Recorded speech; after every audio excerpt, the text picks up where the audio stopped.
بسم الله الرحمن الرحیم. نن زموږ د طریقة العصریه د اول حصے 253 نمبر درس ته الدرس سبق نمبر 253 دی.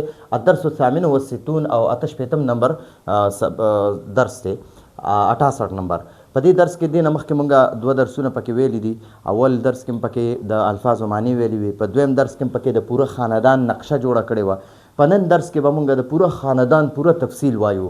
نو الاسره اسره چې دا په عربی کې اسرتون خاندان ته وایي، خاندان ته لکه نیکه وي، نیا وي، بیا ورپسې پلار وي، ترونه وي، رونه وي، خویندې وي، بچي وي. نو دې پوره خاندان ته اسره وایي. اسرتون اسره خاندان ته وایي.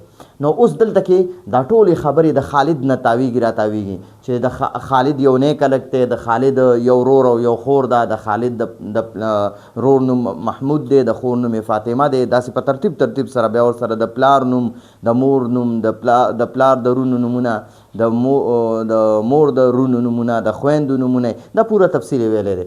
نو خالد ولد صالح یو نیک هلک دی. ولد صالح موصوف صفت دی. ولد موصوف دی او صالح ولا صفت دی. نو موصوف صفت معنی مونږ داسې کوو، اول د صفت معنی کوو او وروسته د موصوف معنی کوو. ټیک شوه؟ او عربی کې اول موصوف لیکلی شوی وي، وروسته صفت لیکلی شوی، خو ترجمه کې به اول مونږ د موصوف د صفت معنی کوو، وروسته به د موصوف معنی کوو. خالد ولد صالح، خالد یو نیک هلک دی. خالد یو نیک هلک دی. له اخ واحد، د هغه له معنا د هغه، اخ واحد یو ورور دی. اخ واحد یو ورور دی، د هغه یو ورور دی. و اخت واحده او یوه خور ده. و اخت واحده او یوه خور ده. اخو خالد، اخو خالد د خالد خور، د خالد ورور، د خالد ورور. اخو خالد د خالد ورور، اسمه محمود، داغه نوم محمود دی. د خالد درور نوم محمود دی. و اخته او د هغه د خور نوم فاطمه دی. د هغه د خور نوم فاطمه دی. خالد د خالد عمره 10 سنوات، د خالد عمر 10 کاله دی. و محمود او د محمود عمر 7 سنوات 9 کاله دی. و فاطمه او د فاطمی عمرها عمر 5 سنوات 5 کاله دی. والد خالد د خالد د پلار اسمه حامد، نوم محمود حامد دی. حامد د خالد د پلار نوم حامد دی. و والدته او د هغه د مور نوم اسمها نوم زینب دی. د هغه د مور نوم زینب دی. حامد او د حامد یعنی حامد چې له د هغه 3 اخوة 3 رونه دي. و اختانی او 2 خویندې دي. اختان، اخت یوې خور ته وایي، اختان 2 خویندو ته وایي. او اخوات بیا ډېرو خویندو ته وایي. او اخون یو ورور ته وایي، او اخوان 2 ورونو ته وایي، او اخوتون ډېر ورونو ته وایي. اخوتون دا د اخون جمع ده، او اختان دا د اختن تسنیه ده. حامد له د حامد 3 اخوة 3 رونه دي. و اختانی او 2 خویندې دي. و زینب لها او د زینب، و زینب لها او د زینب اخوانی 2 رونه دي. اخوانی 2 رونه دي. د اخون تسنیه راځي اخوان. و 4 اخوات او 4 خویندې دي. اخوات د اختن جمع ده. ٹھیک شوه؟ اخوة حامد، اخوة حامد د حامد رونه. اخوة چې دی دا د اخون جمع ده. اخوة حامد د حامد رونه. اعمام خالد، اعمام د عم جمع ده. عم په عربی کې تره ته وایي، او اعمام ترونه.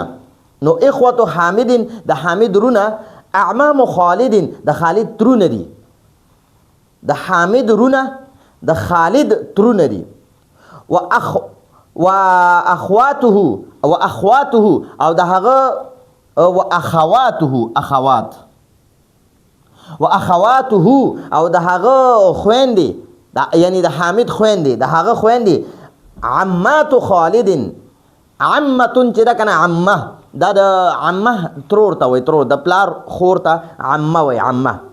و اخواته او د هغه خويندې عمات خالد د خالد تروریانې دي، یعنی د حامد چې کومې خويندې دي نو حامد خو د خالد پلار دی، نو د حامد چې کومې خويندې دي هغه د خالد تروریانې دي. اخوة زینب، اخوه دا رونو ته وایي، د زینب رونه.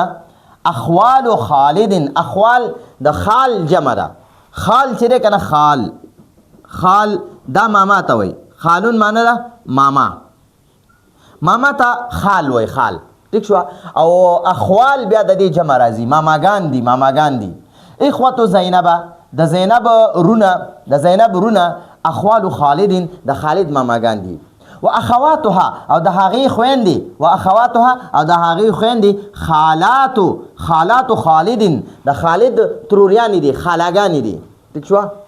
ابو حامد د حامد د پلار اسمه سعید، نوم سعید دی، د خالد د حامد د پلار نوم سعید دی، د خالد د پلار سعید نوم دی. و امه اسمها او د هغه د مور نوم سعیده دی، د هغه د مور نوم سعیده دی. سعید دا سعید چې دی جد خالد د خالد نیکه دی، جد خالد د خالد نیکه دی. و سعیدت او سعیده چې دا جدت خالد د خالد نیا ده. هذه اسرة خالد، هذه معنی دا اسرة خالد د خالد خاندان دی، هذه اسرة خالد دا د خالد خاندان دی. هي اسرة طیبه، هغه یو نیک خاندان دی، هغه هي معنی دا یا هغه اسرة طیبه یو نیک خاندان دی، یو ښه خاندان دی، یو ښکلی خاندان دی. تعبد هغه عبادت کوي ربها د خپل رب. تعبدو کې دا هي ضمیر چې دی کنه هغه د اسرتون ته راجع دی. دا تعبدو د فعل مضارع واحد مؤنث غایب صيغه ده، نو دې کې چې کوم هي ضمیر دی هغه د اسرې ته راجع دی. نو تعبدو دغه خاندان عبادت کوي ربها د خپل رب.